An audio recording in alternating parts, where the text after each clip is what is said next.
செய்.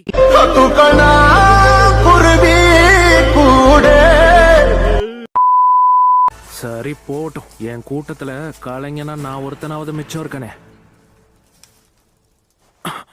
மட்டிக்கினாரு ஒருத்தர் இவரை காப்பாத்தணும் கத்திரி, இவரை காப்பாத்தணும் கத்திரி. என்ன ஒரு ஆச்சரியம், ஒரு வழியா டேடார கதையை முடிச்சிட்டாங்க போல இருக்கே. அதுவும் சாதாரணமாலாம் இல்லையே, வேட்டை கொடுத்து கையிலே கொடுத்துருக்காங்கன்னு நினைக்கிறேன்.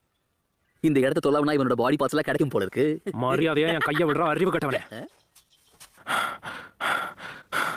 ஏய், நீ இன்னும் சாவலியா?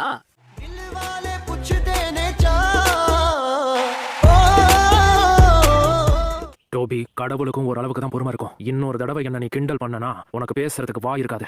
அதன பூ பந்து நினைச்சியா? வெடி அவனா கையில பிடிப்பானா? அவன் தான் உனக்கு எச்சரிக்கை கொடுத்தான்ல.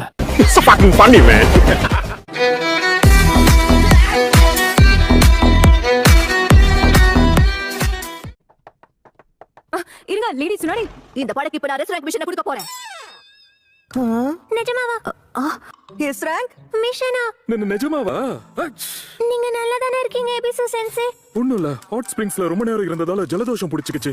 பொண்ணுங்களை நோட்டம் விட்டுட்டு இருந்தேன்னு சொல்லுங்க.